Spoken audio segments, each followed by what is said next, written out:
So what's up sa mga kahombre ko dyan? Makagagawa sa na naman nga pala to. At syempre mga kahombre ko, alam nyo na, today is the day kung saan finally atin na pong matutunghayan ang the biggest ever joke gone wrong, kasiyahan gone very wrong, no? Sa part nila Doggy at ng kanyang team at ni Osas at ng kanyang spouse na si Chicks.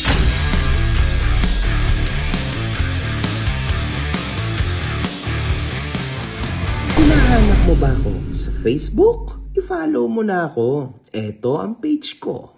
Si Nasser Molazehi o mas kilalang si Ako Si Doggy ay isang content creator na unang sumikat sa paglalaro at pag-stream ng Mobile Legends. Sa mga gustong malaman ang full story ni Doggy mga kahombre ko, I suggest panoorin nyo ang Rise and Fall na content ko kay Doggy. I refuse! Meron itong 6.74M subs sa YouTube at 8.2 followers sa Facebook. Sobrang matindi to mga kahombre ko. So ibig sabihin ito, ang kanyang influence napakalakas. Tandaan nyo to sinasabi ko na to because later maintindihan nyo kung bakit ko to sinabi, okay? Isa rin sa nagpakilala kay Doggy ay sa pagkakaroon nito ng napakatinding kontrobersiya kung saan nagkaroon ito ng dating kasintahan na si Paula Liadok o mas kilalang si Chismis. Kung maalala nyo lahat, ginising niya ito nang natutulog ng 2 AM upang makipaghiwalay. Naalala nyo naman itong issue na to. Mga ulul! Sa ngayon, meron na rin silang mga bagong mga kasintahan tulad ni Chismis na si EJ Linag o si Osas, isang kilalang content creator at miyembro ng sikat back in the day na grupo na ang pangalan ay Pilyo Gang. At syempre mga kahombre ko, alam naman natin na si Doggy ay may partner na at meron na rin siyang anak. Nagsimula ang issue sa isang live stream nila kung saan ay nagagawa nilang pabirong mag-ungkata ng mga ex nila. Mga kahombre ko ha, eto na yan. O sige kayo, Doggy. Pero si Yawi kay Andeng.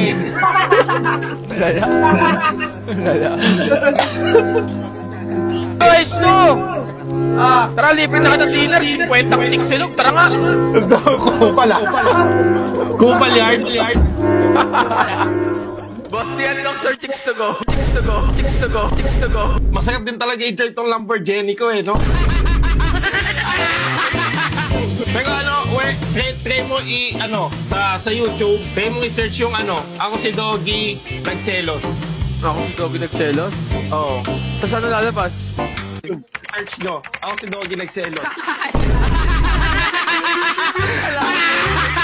Tangina mo, ako yung mataba pero ikaw yung mas baboy. Sa ating dalawa, gago, ulul, fuck you. Matagal na nila itong ginagawa. Take note ha, matagal na itong joke nila. Kaso lang, ngayon lang siya kumalat. Tumindi talaga. Dahil meron pong napikon. Yung mga jokes mga kahombre ko ay between sa mga dating bata ni Doggy. Tulad ni Yawi at paminsan-minsan si H2 Warren, pabanat-banat ng konti, di ba? Si Renny J, nadadamay-damay din minsan. Pero alam niyo, this is more into Doggy at Yawi, okay? Putangin na nyo! Sa araw na to mga kahombre ko, ang nag-post po ay si Doggy. Kung saan nakasulat, sige, kayo na ang pogi. Pero kay Yawi, si Andeng. So, alam naman po natin, no, na itong magkasintahan na ito, si Yawi at itong kasintahan niya noon, ay naghiwalay dahil sa di umano'y cheating issue, okay? Kinangina nyo kasi mga lalaki kayo, umaamin kayo sa babae nyo. Ipagkalat na natin tayo mga lalaki po, kinangina lalaki tayo. Pinasundan po ito ni Yawi ng isang post kung saan ang nakasulat, "Hi guys, ako si Dodgy nga pala. May tapsiyan dito sa labas namin. Libre ko na, only chicks silog. Araw-araw punta lang QC area, bla bla bla." Tangina mo! Deleted na po ang mga post na ito, mga kahombre ko. So makikita natin na ang joke po nila about sa mga exes nila ay nagkaroon po ng magandang reaksyon sa publiko dahil hype, di ba? Ayan naman po, dyan naman po kilala si Doggy sa pag-build ng malupit at malawak na hype. Unfortunately, mga kahombre ko, ang mga biro natin, no, maaaring magkaroon ng tinatawag na consequences. At ang consequence po, in this case, para kay Doggy at para dito sa Yawi, ay lumabas na. Kasi, mga kahombre ko, putang ina mo, sa bawat action, laging merong reaction. Tama? Madalas kayo sinasabi sa inyo. Wala kang sinasabi, bro. Ngayon, ang malala po dito, mga kahombre ko, dapat nating malaman din, no, na okay lang naman, no, magbiro-biroan tayo between friends, pero wag na sanang nakapublish. Lalo na't hindi tayo sure, no, sa mga love life ng mga exes natin ngayon. Tama? Maaring maka-epekto yung mga joke natin na yan, no? Lalo na po, itong picture na to na pinost nung Yawi ay naka-lips to lips. Si Doggy kay Chicks. So, syempre, mga kahombre ko, kahit ikaw, no? Wala na, kantutan na. Pukin na yun ah. May mag-post na ganyan na nang aasar sa'yo, although scripted naman yan, pero nang iinis sa'yo, nang aasar sa'yo na tropa mo, no? Tas pinost, tas may partner ka na ngayon, di ba? Engaged ka na. Now, mga kahombre ko, anong mafe-feel mo? Yung girlfriend mo ngayon, sa publicly, no? Lumabas na nakikipaghalikan dun sa ex niya. E-engage na kayo dito. Siyempre, although alam niya naman yun, alam naman natin yun na may pass sila. Pero grabe naman, kung ibabalik mo ulit, siyempre, nakakahiya yun. Kumbaga, kung sa lalaki, mga kahombre ko, ipot yun sa ulo. Pukin ang ina nyo. It's bad and it is very sad na yung hype na ganito, umabot pa sa maturity ni Doggy, no? Kasi yung Yawi, itong mga bata niya, I don't believe na mature tong mga taong to, no? Very, very immature people to. Pero para kay Doggy na umakto ng ganito, no? Very deceitful po tong galawan na to, mga kahombre ko, ha? So, para sa akin, malito. Ulol, gago. Wala na to. And anyway, sa nangyaring pagkadamay ni Chicks dito, sumagot naman ang ngayoy asawa ni Chicks na si Osas. Dol! Gusto mo ba ng trip? Sabi ko niya, kaya kong panindigan trip ko, Dol. Mahirap yan pag hindi mo na panindigan yung trip mo. Ganyan ko. Yang si Yawi, tsaka si H2. Ganyan ko, kakaltokan mo yan. Maniwala kayo sa akin. Nananahimik yung tao eh.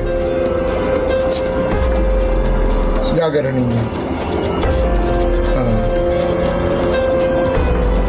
Ganyan ko, mahirap mangupal, ganyan ko. Hindi mo alam kung papalag yung kinukupal nyo. Basta kung saan ang event ninyo, susuportahan ko kayong dalawa, bababayin mo. Siniseryoso nyo na naman. Komedyante nga ni. Ano ba ang gawain ng komedyante? Nagpapatawa lang naman, di ba? Sa totoo lang, kay Osas ako dito, mga kahombre ko, kasi sobra pong nakakadismaya, no? Nakaka-offend itong ginawa na mga biruan ng grupo ni Doggy. Tapos quits, ulol.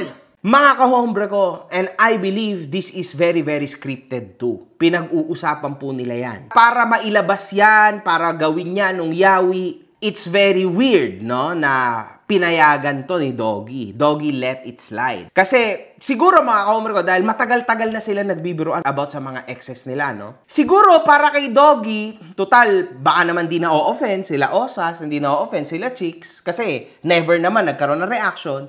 Okay lang, ituloy-tuloy natin, no? Super got played. Yun nga lang, eto kasi, parang first time ata, no, na mag-post ng ganto ng mismong larawan. Okay lang yung mga parinig-parinig, di ba? Guys, no! Tara, libre na kita dinner. 50 clicks silog. Tara nga. Kupal yard. Boss, yan lang, sir. Chicks to go. Chicks to go. Chicks to go. Chicks to go. Okay lang yan, kasi parinig-parinig lang yan eh. Everybody knows. Pero yung picture, medyo ano na yon, mga kahombre ko, iba na. Nakakapiko na yon, ha? Patawarin mo na ako! Ako na yung magsasorry sa'yo! Tangina naman, pre! Ayoko na! Kahit lumugar kayo kay Osas, mga kahombre ko, maawa kayo dito sa taon na to. Kasi sa totoo lang, totoo naman to eh. Nananahimik sila. And yet, dinadrag mo sila sa gantong kalokohan, no? Kurutin mo sa ilong! Pak! Ganunin mo! Sinaan din ito, nagegets niya naman yung trip nila. Tama naman, di ba? Kasi content creator din naman si Osas, naintindihan niya na kasama yon sa hype. Gets ko naman yung trip nila eh.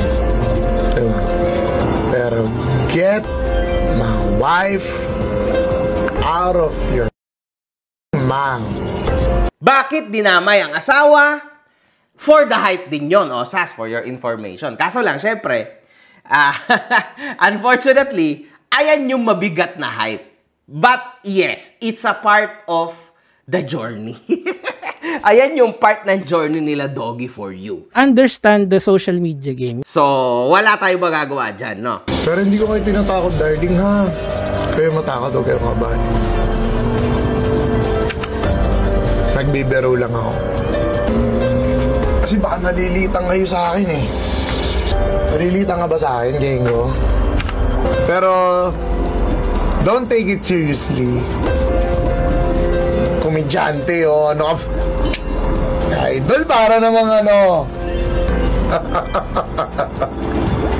Iba yung trip ko sa Sokmed, tsaka iba yung trip ko kapag gusto mo ng dikdikan. Pero dahil gumusto ka na, o gumusto na kayo, pagbibigyan ko kayo pare-pare.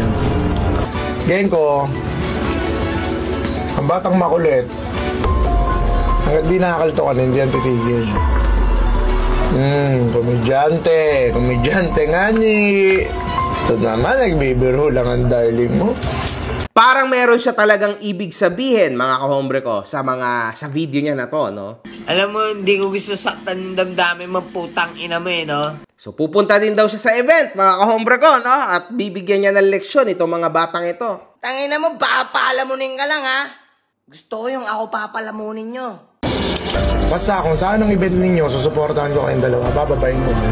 Sa totoo lang, mga kahombre ko, I believe in this guy kasi kahit papaano talagang meron din tong isang salita, no? Sa tingin ko lang naman sa kanya. Hindi ko siya kilala pero sa tingin ko, yes. So, yan. And actually, mga kahombre ko, kapag kasi asawa yung nai-involve, tas tahimik lang naman yung asawa mo, medyo iba na kasi yun eh. Medyo personal yan. Nagtataka nga ako eh. Paano nangyari na yung girlfriend ni Doggy ngayon, no? Ay wala man lang nagiging reaction sa mga biro ng mga kaibigan niya tungkol sa ex niya kay Doggy. Paano nangyari na wala ka man lang reaction, di ba? Kasi kung sino man niya, kung mahal mo talaga yung tao, usually, magre-react ka dyan. Although, sige, pwede naman natin sabihin na malawak ang pangunawa mo kasi syempre, alam mo naman yung trabaho ng asawa mo. Pero grabe naman, yung tipong may picture mismo, ewan ko lang, no? Parang mahirap yung kung mahal mo talaga yung tao. Parang syempre, man, itigil nyo na yung ganyang biroan.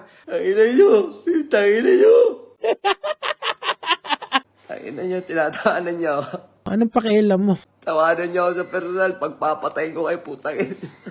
Okay lang naman na salita-salita lang tayo, pero yung ganyan na may picture na nung nakaraan, pangit na yon. Sa ngayon, mga kahombre ko, dinilit naman na ni Yawi yung post na yon, no? Although, kahit dinilit niya, the damage has been done. Ulol, gago, wala na to. And actually, nag-trending talaga big time yung post niya. Kahit 40 minutes lang siya nagstay sa social media, it was very trending. Alam naman natin na yung love story, no? Yung love team ni Doggy at ni Cheeks was super successful back in the day, mga kahombre ko. Kasi alam naman natin, no, na from the beginning, sila talaga yung magkasama. Kaya iba talaga yung hype nun sa publiko. Pero sana naman, mga kahombre ko, no, marami din naman nakakita na Doggy has changed for a better person now. He changed a lot. May pamilya na siya, may anak na siya. So, yun. Sana naman nakita niya na this is a very, very sensitive joke or sensitive content, sensitive na biru-biruan, no? Kasi lumalabas, mga kahombre ko, na napaka-insensitive po ng mga tao na to. Yung Yawi, mga kahombre ko, understandable because this is a young guy. Alam niyo yun? Bata pa to. Walang anak, walang asawa. So, he will never understand as of now. Pero Doggy, man, ewan ko lang. Alam niyo yun? Kaya, medyo weird. And nakikita-kita ko, mga kahombre ko, ako sa akin nakikita ko na parang medyo may konting kilig pa rin si Doggy, no? Parang iba yung ngiti niya, no? Siguro may mga alaala siya, no? Sa relationship nila nung ex niya.